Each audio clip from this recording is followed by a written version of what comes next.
大家好，我是 Anthony， 欢迎来到我的频道。今天这期视频想和大家聊聊，为什么很多中国人出国后反而思想变得保守，或者说出现了某种停滞和倒退。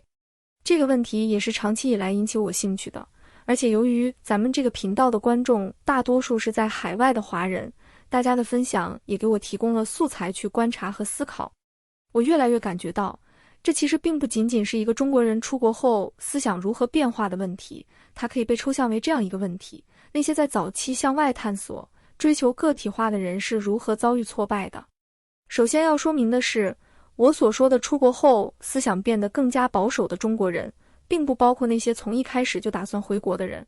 比如在海外打工或者开店来养活国内家人的中国人，他们出国本身就是为了生计，对外国的文化和社会并无兴趣。再比如那些只是为了要文凭，但对国外从始至终都没有任何认同感的留学生，他们出国后往往会致力于全方位地复制一个中国的圈子，比如只和中国人交朋友，尽可能只讲中文。毕业后也是为了回到中国。当然，从思想层面上，他们的心从来就没有打开过。因此，这些群体不是我们讨论的重点。我所说的是那些认为出国会有利于个体化进程的发展，或者说对外国有某种好奇、好感，乃至精神层面的认同的中国人。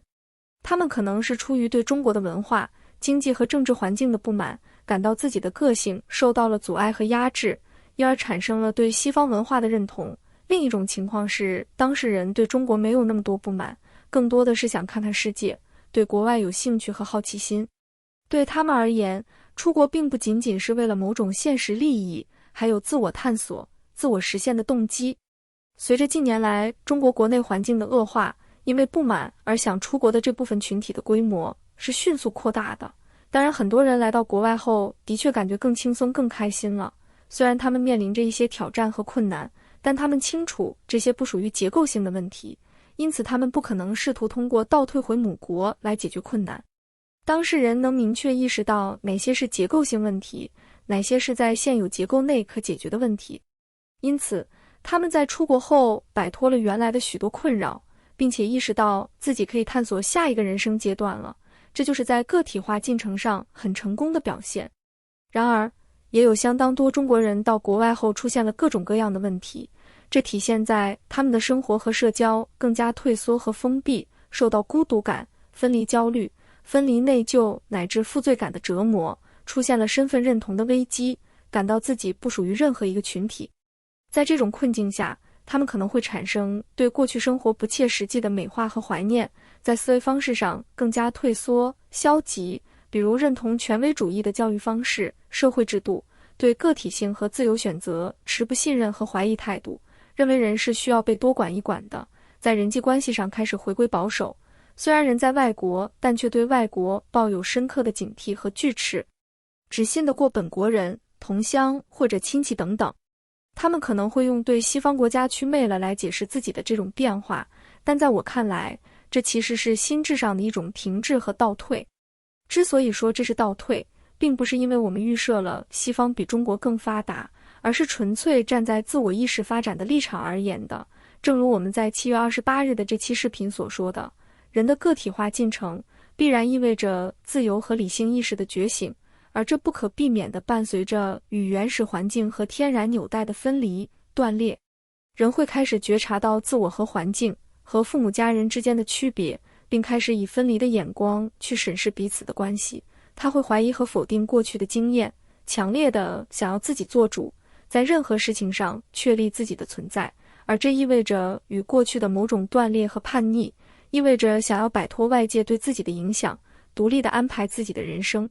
这种成长虽然会伴随着对抗、焦虑和孤独，然而它也意味着自我对人生更加全面的掌控，因而也必然会体验到一种愉快、自信和独立的感觉，以及更深的自我欣赏和接纳。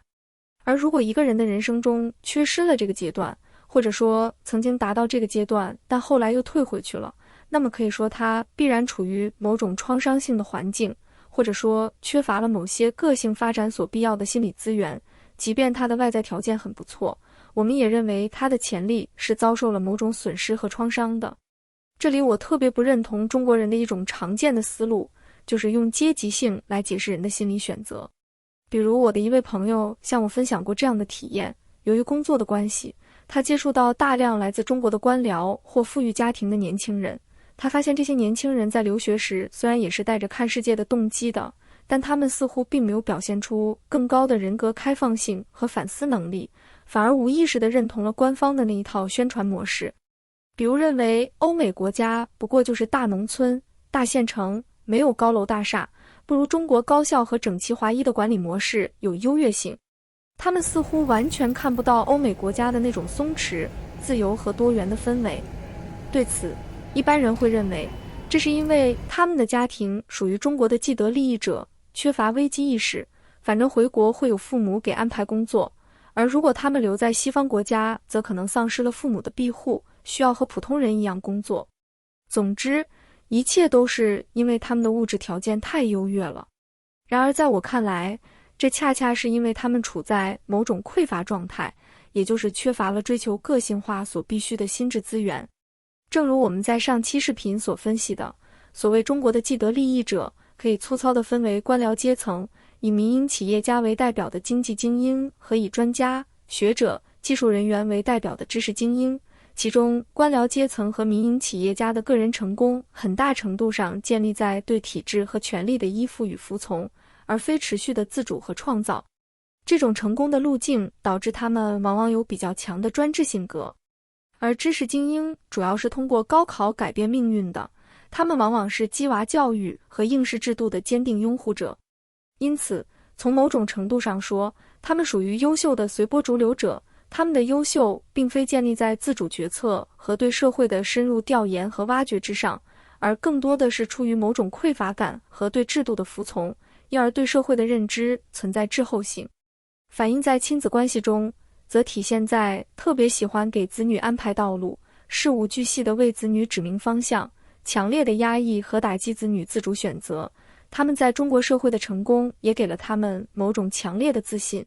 从另一个方面说，这种专制的教育方式也是由于中国依然是一个缺乏安全感的社会，他们非常恐惧整个家庭的跌落，担心自己的子女一旦自主选择会给自己的家庭惹来麻烦。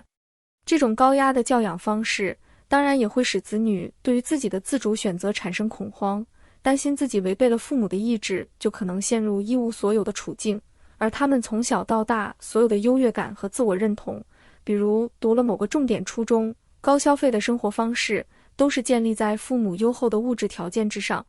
这也导致了他们对于违背父母的意志有强烈的恐惧，于是他们不得不通过无意识地认同专制父亲来避免内在的分裂，而认同父亲也就意味着对整个中国主流意识形态的认同，比如从中国民族主义叙事产生出自豪感、优越感等等。他们的心理资源不足以应对开放性与复杂性，习惯于权威性、单一的思维方式，因此感受不到自由和松弛感的好处。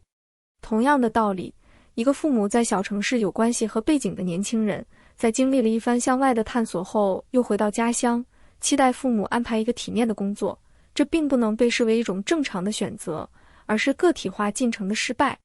一个人执着于在封闭社会里做一个人上人，而不是在开放社会做一个自由人，这本身就是创伤和匮乏的表现，是不自然和不正常的。总之，这与阶级性其实并无直接关系，而更多是由于当事人早期心理发展的局限，特别是未能在成长过程中形成健康的自我认同导致的。当我们认为这种表现是由于阶级性时，这意味着我们持有这样一种假设，能够在物质上持续地依赖父母，不用自己做主，才是一个人最理想的状态。但正如我们在去年12月17日这期分析溺爱的视频里所说的，这种在中国很流行的观点，其实是把人视为只有物质需求的动物，并没有意识到人格的独立和发展才是一个人的根本利益。我们上面主要讨论了个体对控制欲很强的父亲的无意识认同是怎样导致了无法保持开放性和成长。其实还有各种各样的创伤都可能激发个体的心理防御机制，使得他们在向外拓展的过程中遭遇挫折。比如另一个在中国比较常见的情况就是分离焦虑或者分离内疚。这往往是由于当事人糟糕的依恋关系。例如，当事人有一个家暴倾向的父亲和可怜的、顺从的母亲。作为父亲专制权威的受害者，他不仅要压抑自己的情感，同时也经常目睹母亲在家庭中的无力，这使得他对母亲发展出了一种创伤性的依恋。他陷入了对母亲过度的共情之中，他感到母亲无法独立面对专制的父亲，而自己有义务守护脆弱而无力的母亲。这种过度的共情和责任感会使得他对于分离产生强烈的焦虑和负罪感。当他去外地工作或者移民到国外时，他会强烈地感到内疚，感觉自己和母亲太过遥远。而当他在国外结交新的朋友或者亲密关系，享受社交带来的快乐和愉悦时，他会感到自己仿佛背叛了母亲。在潜意识中，他感到自己追求幸福和快乐仿佛是有罪的，因为母亲依然孤苦无依。他甚至觉得自己过得好就是一种背叛。结果，这种负罪感极大地阻碍了他在新环境建立新的亲密关系。他在心智上被创伤性体验所束缚，无意识地进入到自我惩罚和自我牺牲的模式之中。再比如，有些人在国内生活的时候，遭受了来自亲戚、同学或者同事的歧视和羞辱，这种羞辱感同样可能在他内心深处埋下某种自卑和自我怀疑的种子。即使他移居到了国外，远离了原先的羞辱性的环境，只要他的生活中出现了原先环境的符号，比如某个在海外中国人一句无心的评论，都会使他感到自己被凝视和评判。他会感到自己的每一个动作和行为都好像被国内的人时刻注视着，即使国内的人并不那么关心他的处境，但这种投射导致了他难以全身心地投入到新的生活之中，总是担心自己不够好、不够成功，担心被国内的亲戚和长辈看不起。于是，他感到自己必须在国外用巨大的世俗成就来证明自己，而这种焦虑感也使得他无法保持轻松的心情去结识新的朋友。通过上面的讨论，我们可以发现，许多人由于在中国社会积累了各种各样的心理创伤，导致了他们在离开中国后出现了各种不适。所以，经常有网友问我，是不是自己一旦润出去就全好了呢？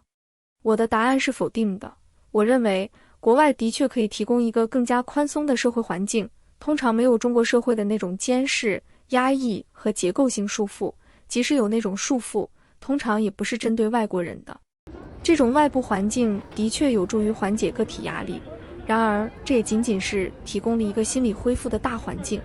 具体到个体的微观层面，外部大环境的改变并不能自动消除个体的内在创伤，因为对很多人而言，创伤和防御机制已经内化为个体的一部分，塑造了他们的情感反应、思维和行为模式。而真正能够治愈创伤、促进个人成长的心理资源，比如更多的闲暇，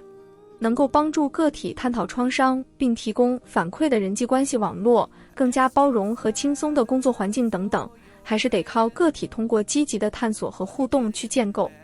正是这些微观层面的差异，导致了很多人来到国外后，可能反而体验到了更大的焦虑和孤独。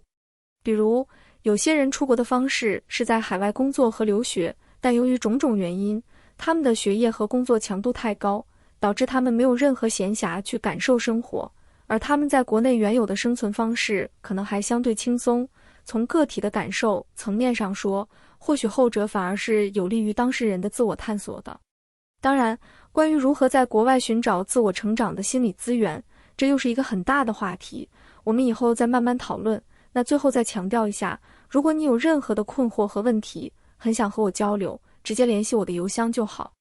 比如你希望和我讨论某篇文章、某段话、某种社会现象，或者你的日记，都可以提前把相关的文本发给我，我会在正式交流之前读完。或者你希望和我讨论你的人生经历、困惑和情感，都是可以的。如果你对隐私性、安全性、付款和通讯方式有任何疑问，也请及时告诉我。如果你无法付费或无法加入会员，也请联系我，我会提供其他方式。详情请参考这张图片。我会把这期视频放在心理与教育这个列表内，同时也推荐大家去看我这个列表内的其他视频。感谢大家的收看，再见。